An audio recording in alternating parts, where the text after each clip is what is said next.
Well, I'd like to thank you all for joining us. Those who have joined already, thank you for being early or on time. That's fantastic. We can see quite a lot of people joining at a fast rate, so we're going to take our time for another minute while people join us and get ready. I will move on to our accommodations slide, and I will leave this up for people to take a look at. We have accommodations for those who are hard of hearing. Those interested in using the accommodations can cut and paste the link that's there. We will be publishing that in the feed shortly, and you can cut and paste it into your browser to access the captions service. You can turn on live captions and subtitles if you like in Teams by following the instructions on the screen there. And you can also request a transcript after the event using that email address, which we will give at the end, and will also be available in the slide deck, which will also be shared with you after the event. So you'll have all this information. So I'll leave this stand for a minute as we let others join us.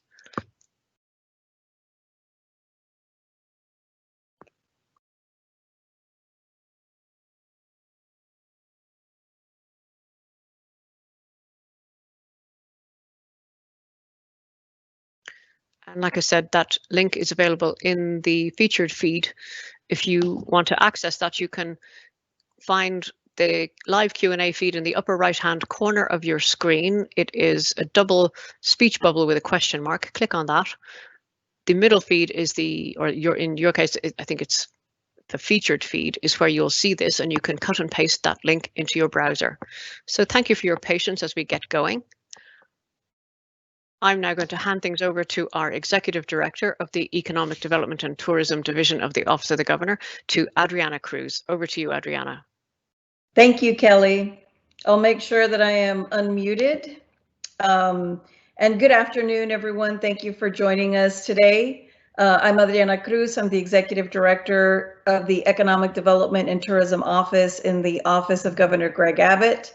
And we're so happy that you joined us today. On behalf of Governor Abbott and the entire team at the Economic Development and Tourism Office, I want to thank you and welcome you for joining us and for taking time out of your day to join us for this 10th Governor's Small Business webinar. Our team started organizing these webinars back in April, and the goal is to support small business owners and provide business owners from across the state, provide you timely information and relevant information that small businesses need to navigate these challenging times. Our office in the past has organized in-person events, and we usually host about 15 of those events a year.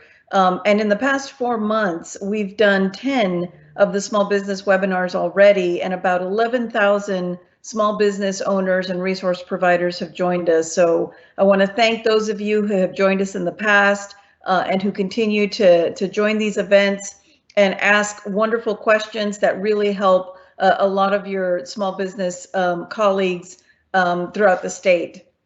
Texas small businesses are the backbone of our economy, and we want to thank you for everything that you're doing to keep our economy going.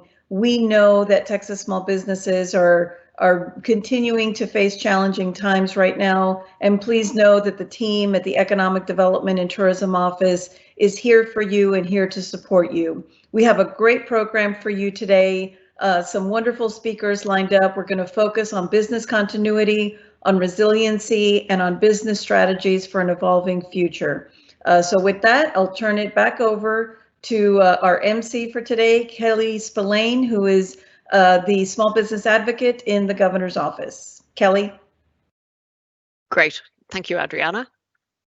So today's panelists are Liza Heyman from Facebook. She looks after small business policy and programs. We have Alexis Gallivan from eBay. She leads the small business marketing and engagement work. We also have Jaime Martinez from the Small Business Development Center, which is part of UTSA. They have a special new COVID Business Recovery Accelerator, and he's going to tell you about that. And he's the senior project manager there. And we also have Elsa Ramos, who is the legal counsel to Commissioner Demerson, who is the Commissioner for Employers at the Texas Workforce Commission. All of these panelists are here to answer your questions during the live Q&A, and we will kick off the event by talking to them about some general questions that we think you'd all be interested in. But before we kick off with those questions, I will just talk about our live Q&A and how it works. We will open it up as we get towards the end of the general questions, the frequently asked questions. You can type your question in the feed, but do have a look in the featured feed to see if any questions have been published for you to look at. If you like those questions or want to hear the answer to them, like them, you can click a little button and like them. The questions that get the most likes will be prioritized. And also, if you do ask a question, keep an eye on it in the feed, because we have a whole team of people backstage, if you like, who are lined up to answer those questions that go into that feed. So we're going to answer a lot more questions directly in the feed. So do keep an eye on it, and we will answer a smaller subset of them live. We don't get to answer all the questions because we simply get so many, but we do our best. And if you don't get your question answered today, all of the contact information for the panelists and ourselves will be given to you at the end. And like I said already, this deck is going to be shared with you, or a link to this deck, so you can get all of this information after the fact. Okay. So I'm going to start our questions by talking to Facebook, and I have two questions for Liza Heyman. And so Liza, I'll kick off with that first one. Some small businesses may be wondering how best to use the digital tools available to them. Tell us how Facebook helps small businesses become more efficient online. Absolutely, Kelly. Thank you for that question. You know, when we saw that the crisis was going to hit small businesses in such a dramatic way, we knew we had to act quickly. And what we did immediately was we created what we call the Facebook Business Resource Hub. So this is really a one-stop site where, you know, you can find first actions that business owners can take immediately during this time. You'll find resilience toolkits. So what these are sector by sector guides. So if you're in retail, if you're a restaurant, you're in e-commerce, we have specific guides that are tailored to you that can either help you get online or keep your online business running smoothly. And then the third one, which I want to talk a little bit about today, is free trainings and products on how to keep your business moving forward and how to optimize the Facebook platform.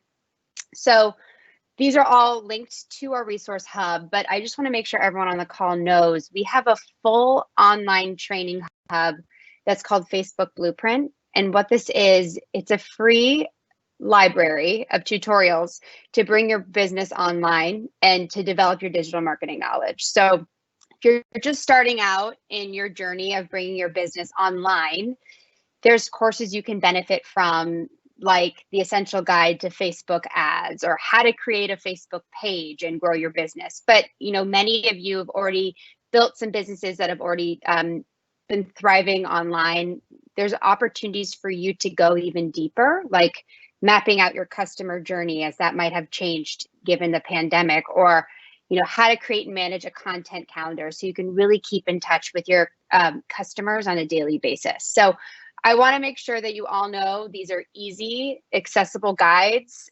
There's about 15 new guides that we just added to the library since the pandemic hit that we find really relevant, and they're all free. They're available on our resource hub, and we also will be sharing a link with you guys that just shares that growing library of trainings as well.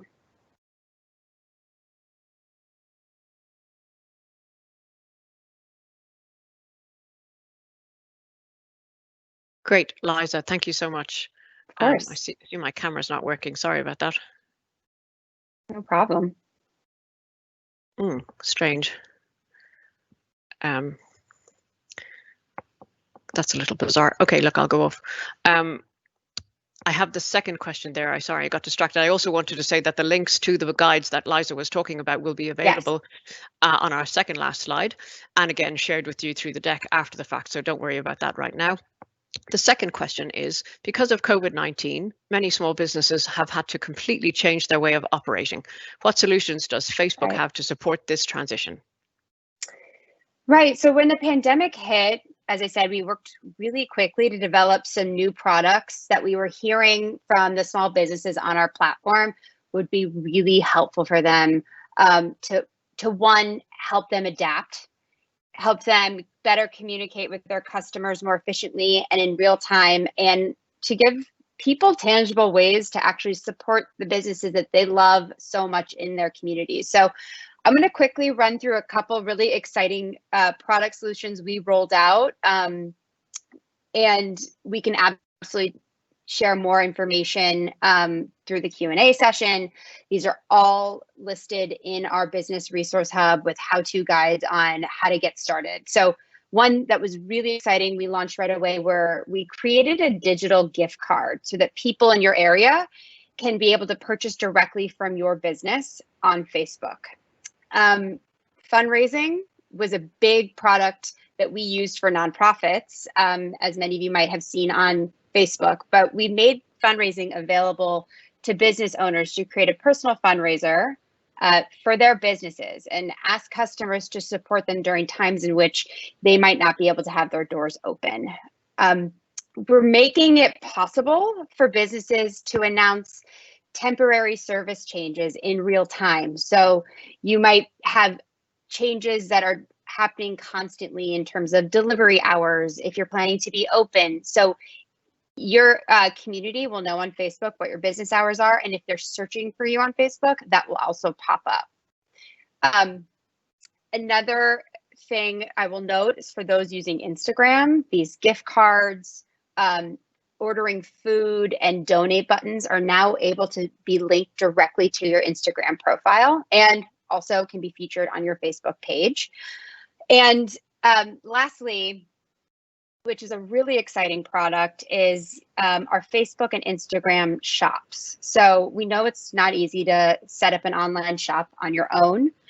And that's why we launched Instagram shops and Facebook shops, so that you can create a single online store for your customers that's available through your profiles. So you can set this store up to have any type of products that you like. You can customize the look and feel, and people can find the shop through your profile, click through, make a payment without ever having to leave the app. So that is a big deal for businesses that are looking to really quickly stand up an online shop.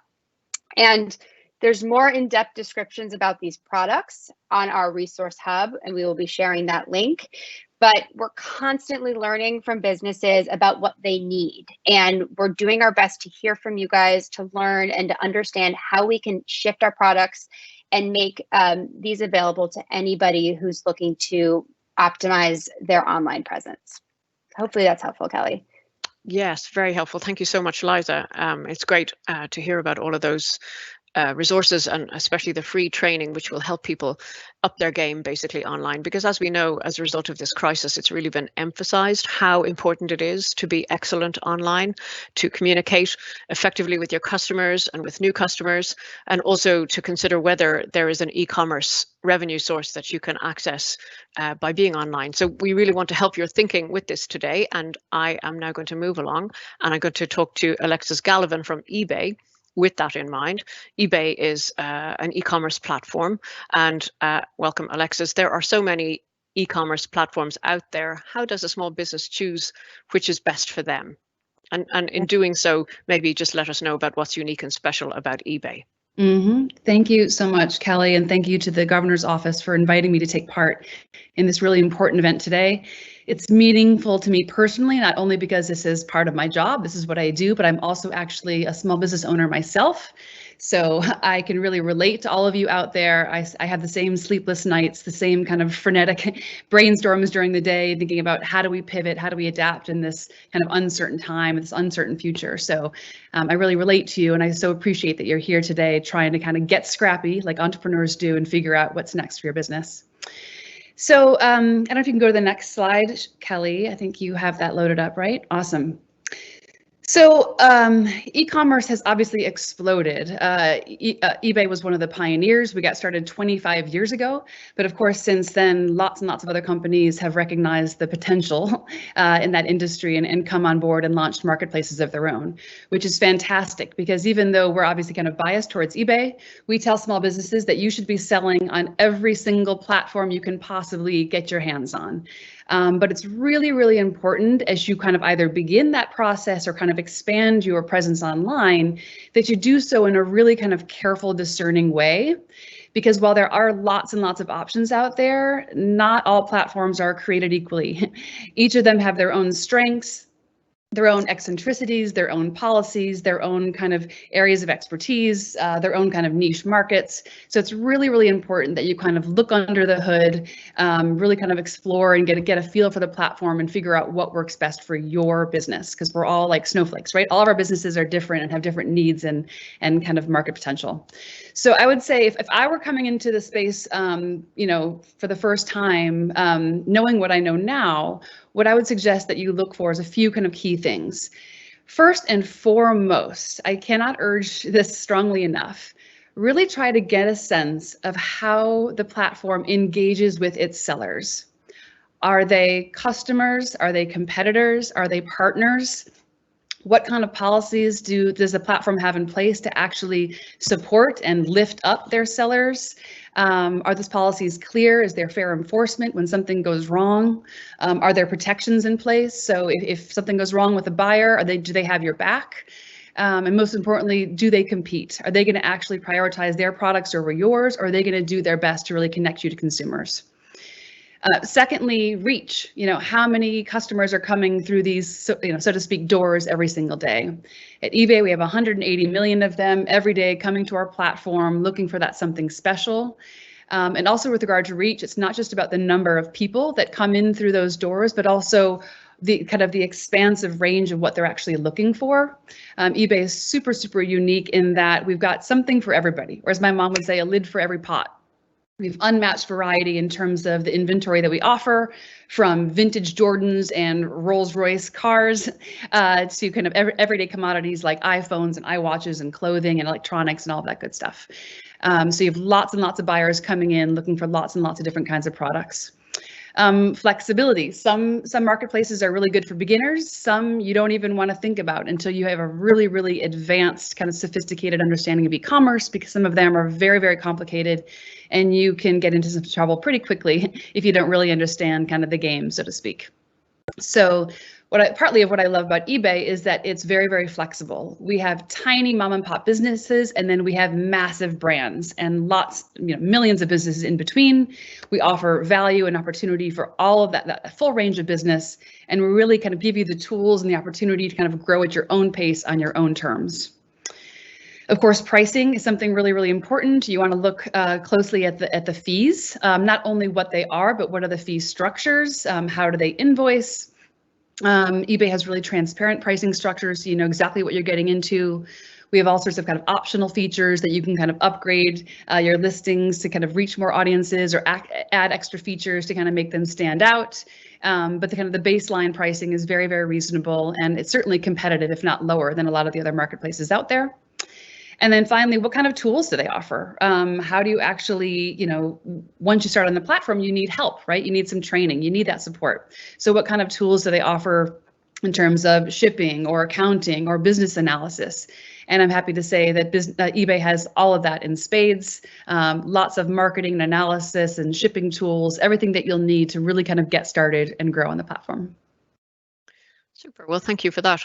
And it's a great suite of opportunities, I suppose, for small businesses. And I love the flexibility that's there for, very, very small businesses. And it allows them to scale too, because you can handle big businesses. I love that flexibility, and I love the free training as well, the free support that you offer businesses to get going.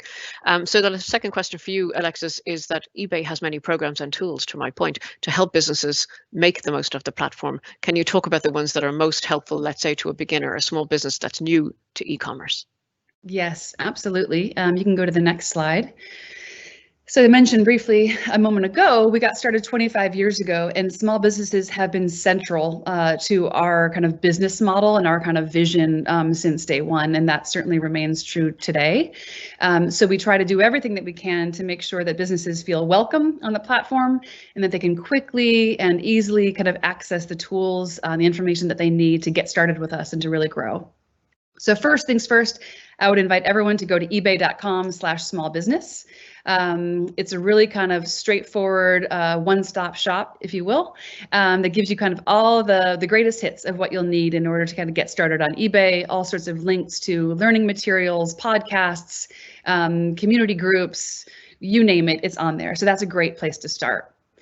On that page, you'll also see a link to something that we've just recently launched called eBay Seller School. This is in the early stages of development, but already is packed with really, really fantastic, engaging learning content. So we'll be sharing the link with that as well, but that's sellerschool.ebay.com. And what we've done there is essentially surveyed the massive kind of, internet universe out there, pulled together all the volumes and volumes of eBay learning content that exists both on our own platforms and on YouTube and elsewhere, and try to figure out what is it that small businesses need now. And what do they need? When do they need it? In what sequence is it best for them to learn it? So we've taken all of that guesswork out of the equation for small businesses, organized that content, made sure it's totally up to date, super polished, and put it all on Seller School. So you'll find videos, you'll find articles, you'll find interactive lessons with fun little kind of interactive elements. So definitely check that out, sellerschool.ebay.com. And then finally, I would really urge everyone, and this is kind of a selling point back to that earlier slide. One thing that's super, super unique about eBay is that it was actually created to be kind of a community, an online community. Our founder was one of the very first people to kind of recognize in the internet this chance to really connect human beings and to create this whole new form of e-commerce in the process. And to this day, we have a deeply devoted, dynamic, loyal base of sellers across the world who not only are super excited about eBay and have truly changed their lives on eBay by the way it's enabled them to build their businesses, but sellers who derive great joy, true joy in helping other sellers succeed. We just have a really, really interactive kind of tight-knit community. And so we have a variety of kind of online forums for those communities to come together, to chat, sometimes to complain, sometimes to troubleshoot, to inspire each other, to encourage each other. And they love when new sellers come on board because that's our opportunity to kind of evangelize, so to speak, and tell them how great it is that they're on the platform and the opportunity that awaits them. So those are the three kind of top hits of places I would encourage new sellers to explore as they're getting started on eBay. Excellent, thank you, Alexis. And each of the links that Alexis referred to will be on our second last slide and again available to you in the slide deck after the event, so don't worry too much about it. And also, if anybody has questions for Alexis or Liza, you can put them into the live feed because we are now opening the live Q&A feed right now. And like I said, if you do ask a question, look out for an answer appearing in that feed because we have a team of people, experts, backstage, if you like, to answer those questions as best they can in the live Q&A feed.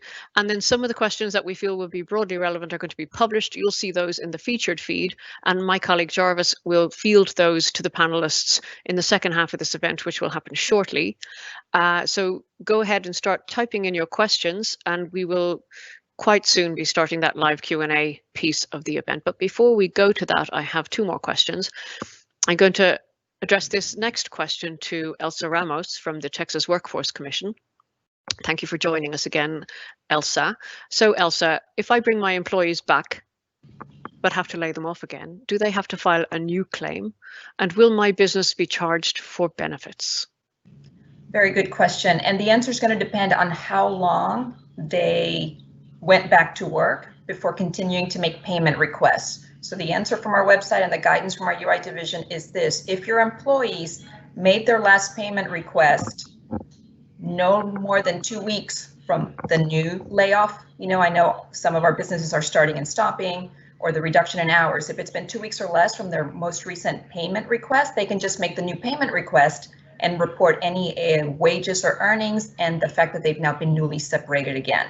If it's been more than 2 weeks since your employees made a payment request, then they're going to have to what I call reawaken their claims. They won't have to start from the very beginning, but there is an extra step where they are going to have to either go online or call in and reach out to reawaken that claim. So because of that, and to avoid that in the future, our Director of Unemployment Insurance Division, our director has basically said, if you're asking for unemployment benefits, make your payment request every 2 weeks. If you go back to work, that's great. Just report your earnings. And if you're back at full-time work, you're going to be making too much money such that you won't get any unemployment benefits, but make your payment requests every 2 weeks such that if you end up being temporarily laid off again, you don't have to reawaken the claim. You can just keep making your payment request, but this time say 0 earnings when you're asked instead of your full earnings. And that'll be the easiest way to keep those benefits coming when you need them without delay. As to the second part of that question, will my business be charged for benefits? If the job separation or reduction in hours that we're talking about here resulted from the COVID-19 natural disaster and you're a taxed employer, you're a tax-paying employer, you're supposed to be protected from chargeback.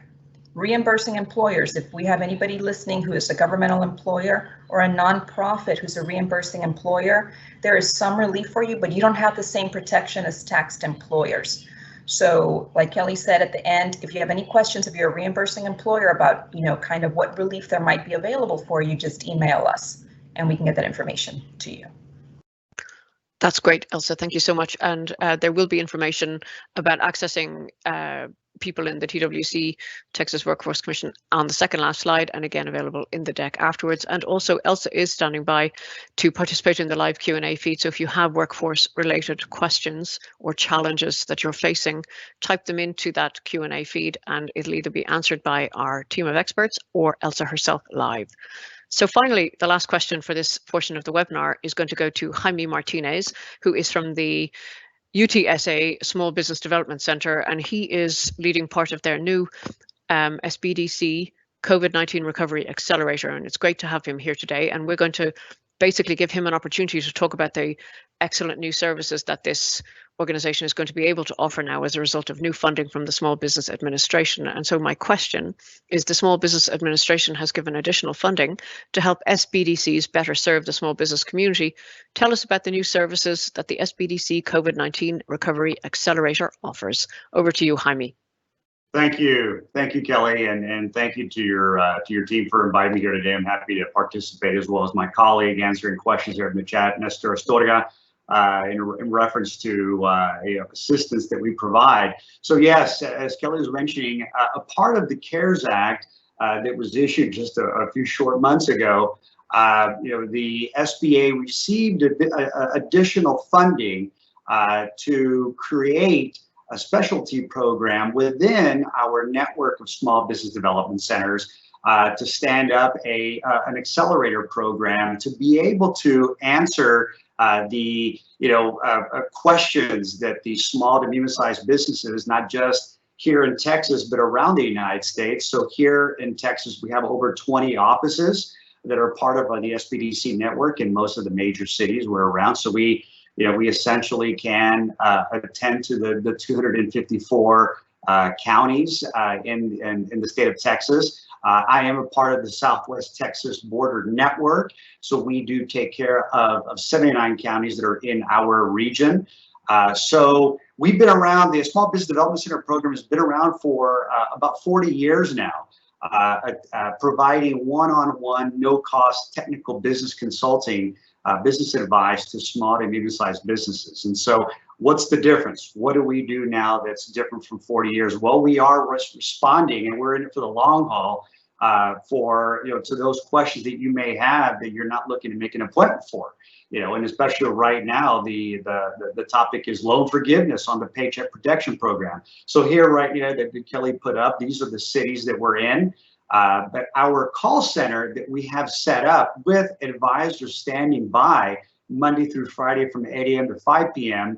And also you can reach us. The contact phone number is 210-458-2272, or you can email us at businessrecovery@utsa.edu to be able to get your questions answered. And so, yes, we realize that the SBA, you're trying to get your question answered on the economic injury disaster loan, the Paycheck Protection Program, loan forgiveness information, application statuses, and things like that. So, although we're not able to answer questions on the application status for the EIDL loan, but we can get into great detail on if you should accept those monies and how to utilize those funds. So Kelly, if you show up the next slide, we'll be able to get into the services that we offer. So as I mentioned, if you call into our call center at the 210-458-2272, you're able to you'll get the call answered by an operator. We'll take a little bit of information from you, and then we'll connect your call with an advisor. All right, and so what that advisor will be able to do is really give you the time necessary to answer your calls on the Paycheck Protection Program, again, on the ask you for loan forgiveness. And right now, what we are up to date on is that on the Paycheck Protection Program, the deadline to apply for that is August the 8th. Now, if there are some financial institutions that are no longer accepting applications, give us a call. We can try to find you a lender or an alternative type of lender that typically doesn't do these types of loans that can be able to help you find the funding that you need for your business, as the deadline is August the 8th. The economic injury disaster loan is still open and available. Unfortunately, the funding has run out for the advanced grant. All right, and there are other SBA and non-SBA loan programs. For example, microloans. There is a loan funding institution here, microloan funding institution here in Texas. There's one called Lift Fund. There's another one called People Fund. Those other types of lending opportunities are available to you all. We just don't answer questions on funding. We can also talk about employer resources. So I know we have somebody here from the Texas Workforce Commission. We can answer those types of questions as far as unemployment, furloughing your employees. The Families First Coronavirus Response Act. We can respond to those types of questions. We have an HR advisor standing by. Cybersecurity, be able to implement that extra layer of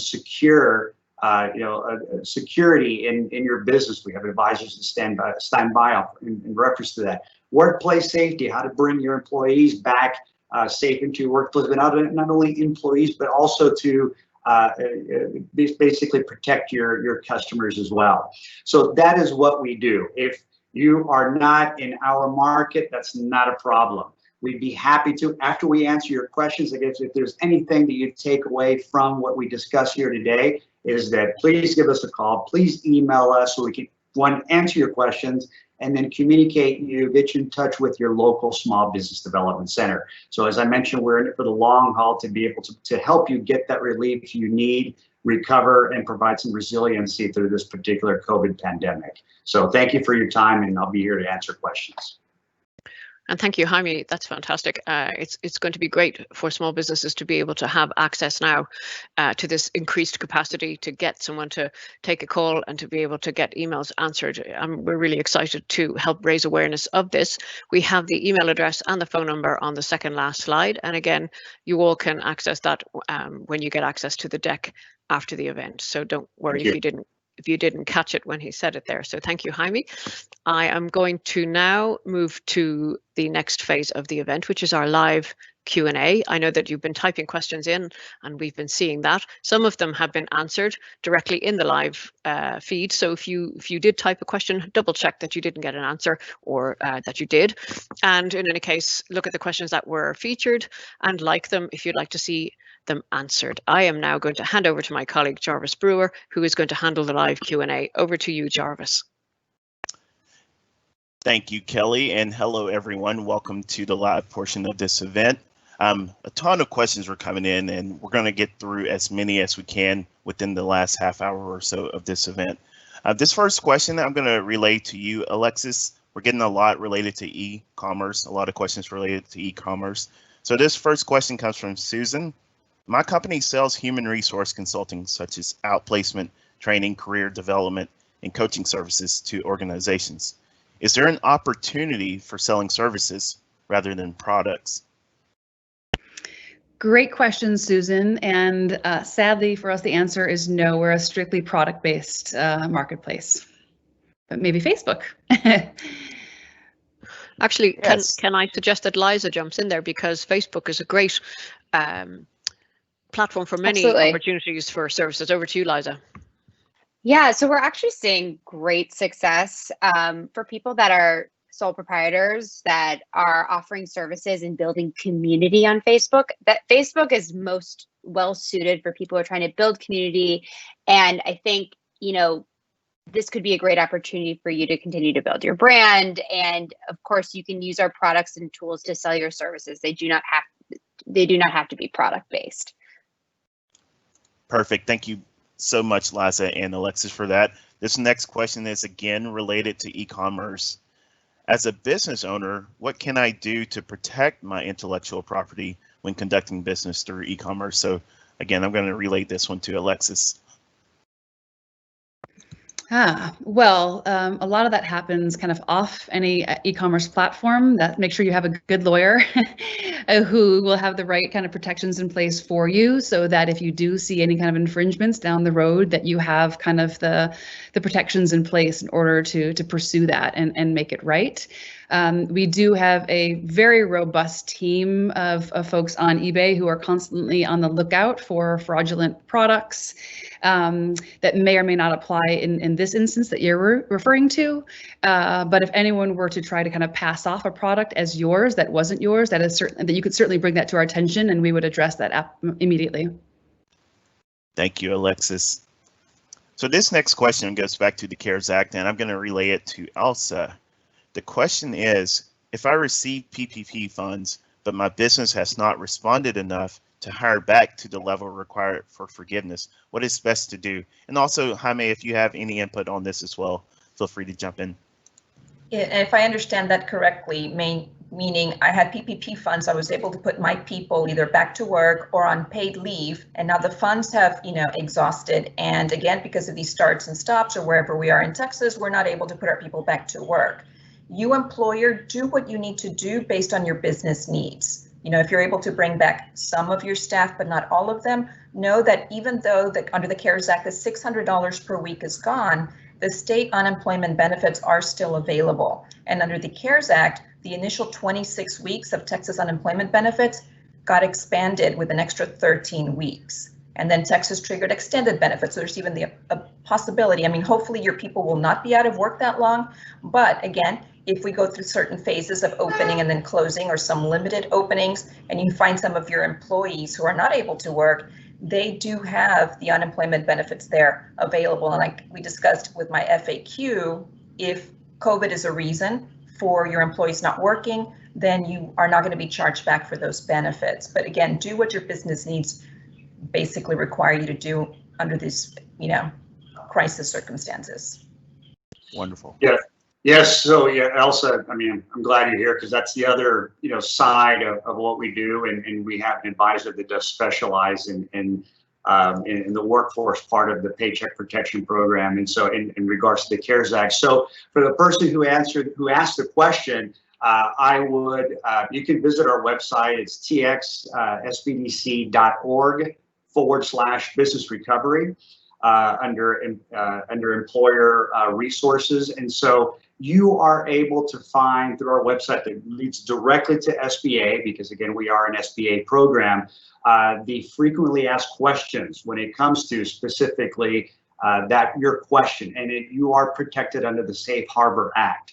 That is recognized for the PPP. And so, yeah, I mean, it could be that they just don't feel safe to come back to work, and that could be a reason. It could be that they have found other employment somewhere, but you did count them in the original application for the Paycheck Protection Program, or they just completely, fell off the face of the earth for whatever reason. But you do have to document it. Now, obviously 60% of the funding currently has to be expended on payroll that you received. And so that person leaving or not coming back, you are protected under that, but you need to document all of that. You need to document that you have given a full-fledged bona fide offer. whether by email, some kind of recorded telephone conversation. Just make sure you have somebody else there. This is just an example of somebody else that another client that we dealt with. But all that has to be documented, and the attempts that you made to reach out to that particular person. Now you can also, that's also included, that is not very well known. There were recently something updated in the FAQs for in the SBA, and also for the Treasury Department has some great frequently asked questions when it comes to the PPP. That if you have to terminate somebody, but it was for cause, it was obviously a legitimate reason. You of course have to document it, show the the attempts at correcting the action or whatever it was, and that will also, the Safe Harbor Act will also won't harm you. It protects you when you are asking for loan forgiveness. So we can go on and on, but that's a huge part of it, and that's something that has been affecting a lot of businesses, and that's quite a bit of a lot of the questions that we do get often when they call through our call center. Thank you, Jaime. Important to note the documentation aspect of that. So with that, we'll move forward. This next question, I believe, can be answered by either eBay, Facebook, or the SBDC, but I'm going to relay it specifically to eBay. The question is, can anyone provide marketing/sales resources for small businesses? I'm sorry, can anyone provide marketing what services? Provide marketing or sales resources. Marketing for or small sales businesses.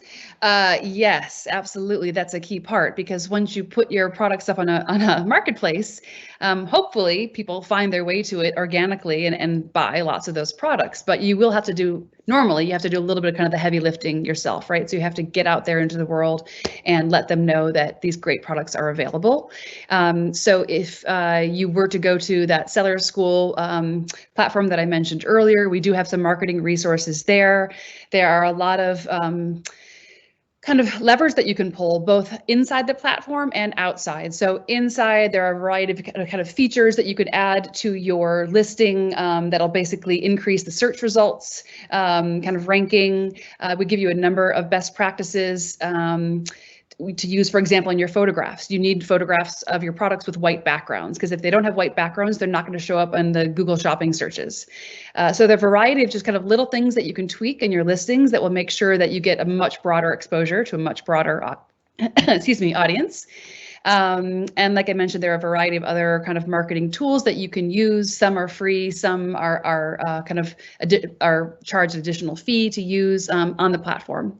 Outside the platform, we also give you a lot of guidance on how to market your eBay products and stores through Facebook or Instagram, for example. We work really well with these other platforms, so there's lots of ways to kind of pull your audiences in the direction of your eBay store as well.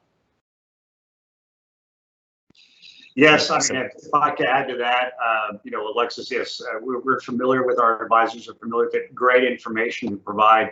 If it is a business you're looking to get started in, I mean, pre-COVID, we're helping businesses either start up or expand in a variety of ways. And so if, depending on the product or services that you're looking at selling, whether on eBay or Facebook, and you want to develop a business plan, do more market research to see if there's what the need is for that particular product.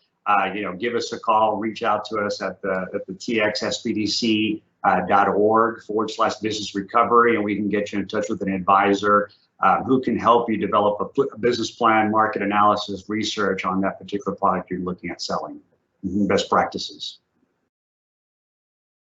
Wonderful. Thank you so much, Alexis and Jaime. Liza, did you have something to add? Yeah, I was just going to quickly add, digital marketing is what we do at Facebook. So I want to make sure that folks know they should really utilize our Facebook Blueprint curriculum. And that is the beauty of our platform. That is the beauty of ads. You can get highly customizable on how you are marketing to your audience.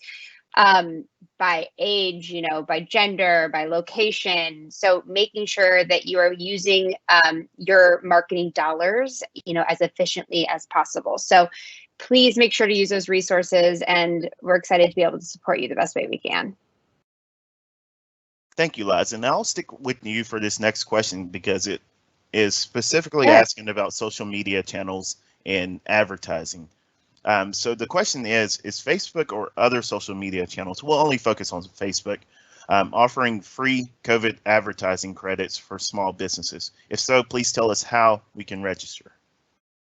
Yeah, I'm glad you asked that. So as soon as COVID hit and businesses were shut down, we did announce a $100 million grant program that included direct cash support and ad credits to small businesses across the country. This was specifically in areas that we have operations, so data centers, offices. That funding was already deployed, and we're really excited about the fact that we were able to get that support into small business hands.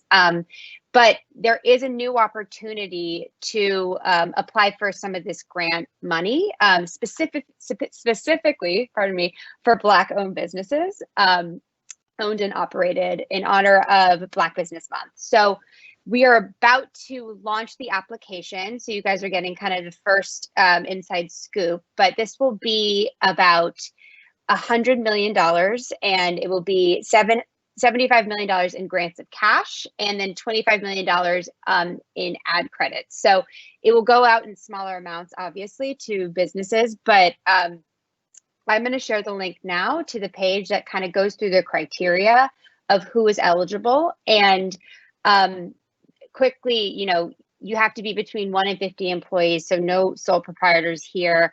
You have to have been in business for over a year.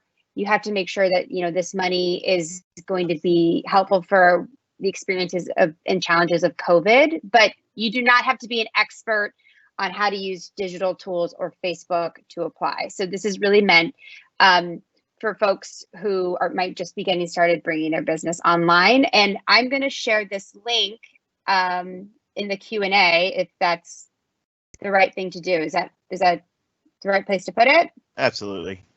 Wonderful.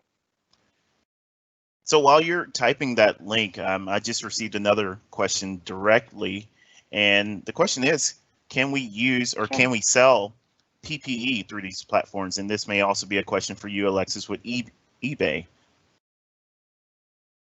That's a good question. I know that we're in new territory, and I think that we were doing our best to make sure the prices were regulated in terms of PPE equipment.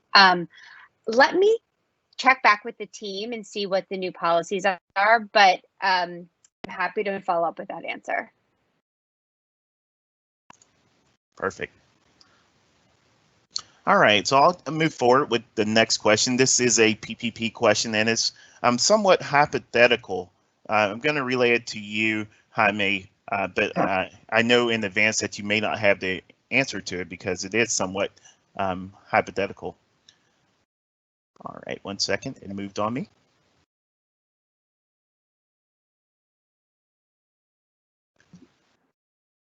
Okay.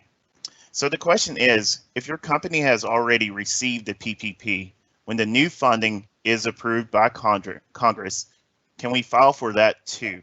For example, if Congress agrees that we can be reimbursed for COVID-19 expenses. So the question I'll reiterate is, if new funding comes into play in the future, can we apply to that too? Yeah, no, Jarvis, and thank you for the person who asked that. I mean, we, all of my colleagues, throughout Texas, and we have over 1,000 offices throughout the United States. We are all paying attention to the negotiations going on the Hill right now, and what will the Paycheck Protection Program look like? In the future. And yes, the hope is that that all businesses will be able to apply for another Paycheck Protection program loan. It'd be great. I mean, not every business is operating at 100%, and some had to somewhere at 90, 80%. A client of mine who had a gymnastics business, who's had the business for about 20 years. Up until about a month ago, she was operating about 80-something%, and as the positive COVID cases started to rise, she had to close again. Not completely, but close, and had to be a little bit more innovative and start offering online services. So she is going to be very much in need very soon, because she got PPP funding in the second round, and so she's still utilizing those monies right now.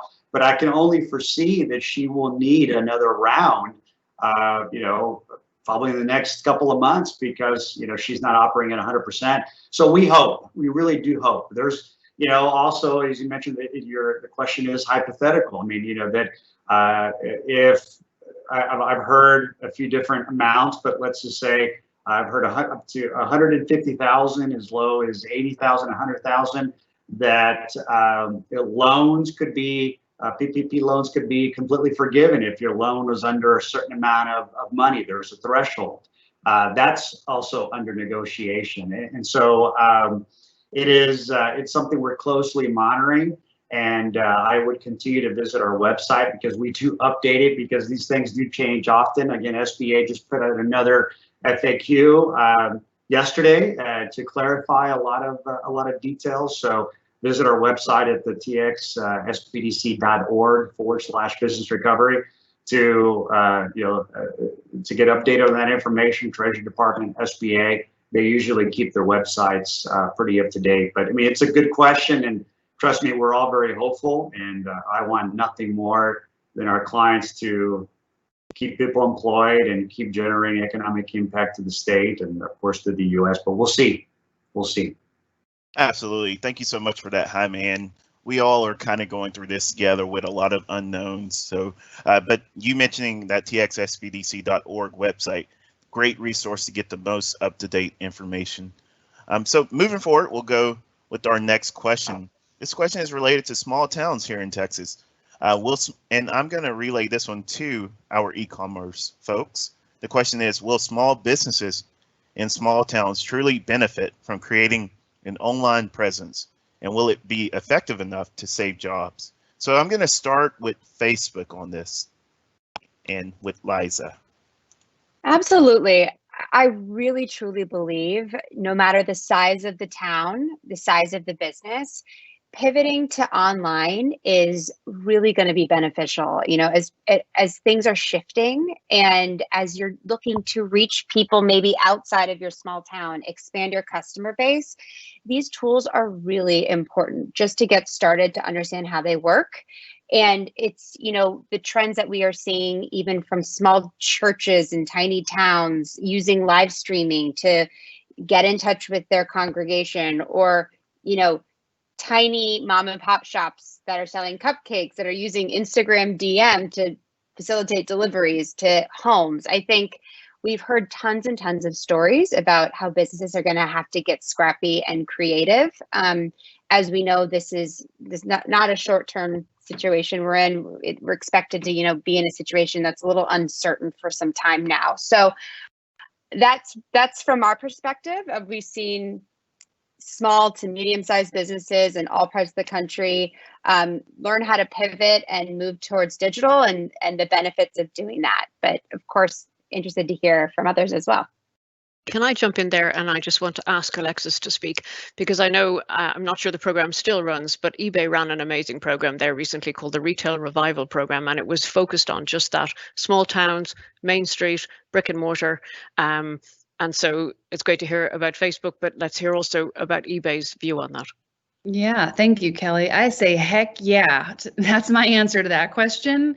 And that, again, goes back to why at least we exist at eBay, to democratize market access, to democratize opportunity. It does not need to be limited to these metropolitan centers. We all need to have access to opportunities to kind of build really, really sustainable livelihoods, and that's what eBay does. In fact, we have a whole policy team dedicated to trying to figure out where are our sellers, and what kind of impact is the platform making on their lives, their businesses, their communities. And it was about a year ago, give or take, that they did a kind of a really comprehensive research study and found that eBay businesses in rural and in kind of economically distressed areas were starting at higher rates and growing at faster rates than than businesses just in general across the national average. So that was very, very encouraging for us to see. We also hear stories about sellers who have disabilities. So they may live in New York City, kind of one of the biggest markets in the world, but their kind of physical impairments prevent them from being able to go into an office or a warehouse and actually have kind of a 9-to-5 job. So eBay enables them to actually access the market and bring their products to kind of a world of customers. So I say absolutely yes. Of course, nothing in life is guaranteed. With business, you all very much are familiar or aware of the fact that everything kind of takes hard work. So you kind of need to learn how to work these platforms, how to take advantage of all the different tools and kind of opportunities they offer. But absolutely, the answer is a resounding unequivocal yes, that e-commerce in general, and I would say eBay specifically, offers immense opportunity for people who are outside these kind of concentrated financial centers. That's wonderful. Thank you so much for that. Just keep in mind, the internet doesn't have the boundaries that a small town does. So wonderful news. So another question was submitted to me directly. The question is, are there B2B sections in any of these platforms? So can a small business have an opportunity to sell to other businesses? I'm going to start with, or go right back to you, Alexis, see if there are any B2B opportunities with eBay. Yes, and that's something that we're developing further. We have a lot of different kind of volume discounts and ways that businesses can attract other businesses. We have a whole vertical dedicated kind of business and industrial, so we see a lot of those kinds of customers or sellers in that category. So the answer is yes. I think that the majority of our sellers are B2C, but we absolutely, as you can hear my dogs barking, there must be a mailman here or something. But there's absolutely that capability on the marketplace. Thank you. And so I'm going to do kind of a rapid fire as we're in these final moments of the event. This next question, I'm going to go back to you, Elsa. It's related to unemployment benefits. So this question comes from Jennifer. The question is, do UI benefits cover employees' reduced pay rather than reduced hours? And will businesses' unemployment rates be affected? Let me know if you need me to reiterate. Right. So a reduction in pay is not considered a job separation for unemployment purposes. So if you had someone that was at $20 an hour and you said, hey, we need to tighten our belts because we're not getting as much business, we're going to bring you guys down to $15 an hour, but you're going to still work your 40 hours or whatever your customary schedule was, that is not a job separation. You're not considered unemployed if it's just a reduction in pay. However, employers beware, if you reduce your employees, it's legal as long as you bring them down to minimum wage. If you reduce your employees' pay by 20% or more, and they stay with you, that's fine, not a job separation for unemployment. If they quit you, they're going to have good cause connected with the work for quitting. Under that scenario, there would be a job separation if they quit. So short answer, a change in pay without a reduction in hours or a reduction in the work is not going to be a job separation. And back to my original answer, if you're doing this because of the COVID-19 and you're a text employer, then you're supposed to be protected from charge.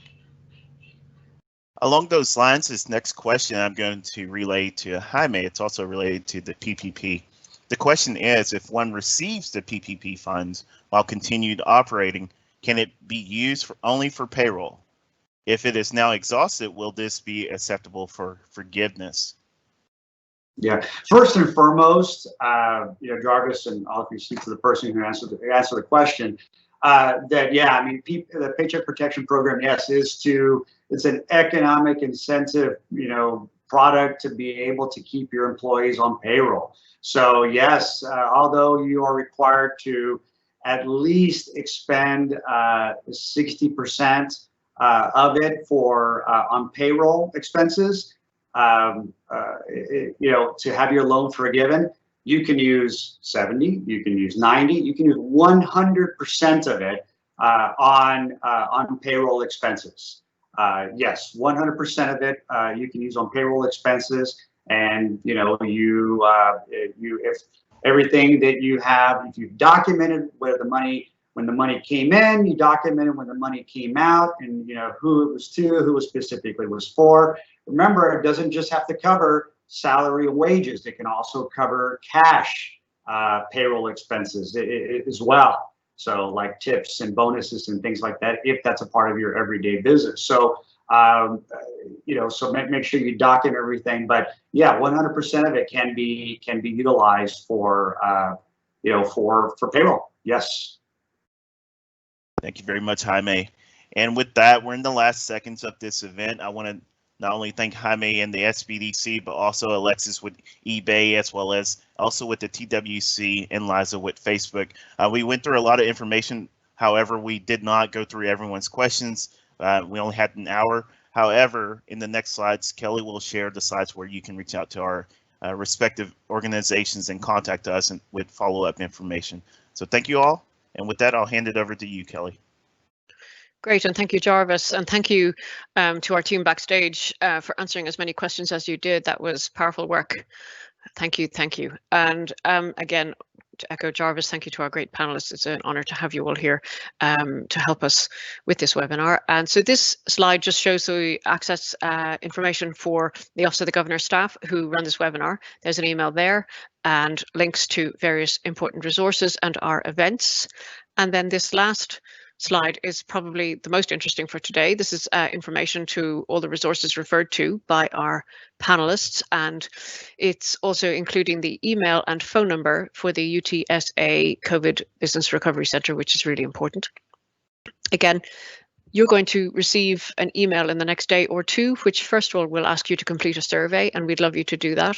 We'd love to hear what you think of this and what you think about how we could do things differently or better, or topics that you would like to hear about in the future, because we will be running many more webinars before the year end. So do look out for that email. It has the survey link and then the links to the slides, the recording of this event, and also the transcript if anybody is interested in that. And so with that, I'm going to wrap things up, and I would just like to say thank you for joining us. Small businesses are really, really, really, really important in Texas. They are the backbone of the Texas economy. They, represents the life and soul of our towns and cities, our families. So many are family businesses, and so we want to help in any way that we can. Thank you for joining us. Our messaging today really was to help you all potentially get online for the first time, or improve what you're doing online, increase your communications, learn about the free resources and the training to help you really up your game online. And if you didn't get your questions answered today, between the last slide and this slide, there are links and emails that you can reach out to help get answers. And I am going to just double check if Adriana Cruz is here. She sometimes is able to stay on. And I was going to give her an opportunity to say some parting remarks if she has a moment. I'm here, Kelly, and just very quickly, thanks to our speakers for joining us today, and thank you to our small business owners for the questions and for your participation. Really sharing all of this information we hope will help you, will help all the other small business owners across the state. So thank you for joining us, and please keep in touch and check out our website for the next webinar.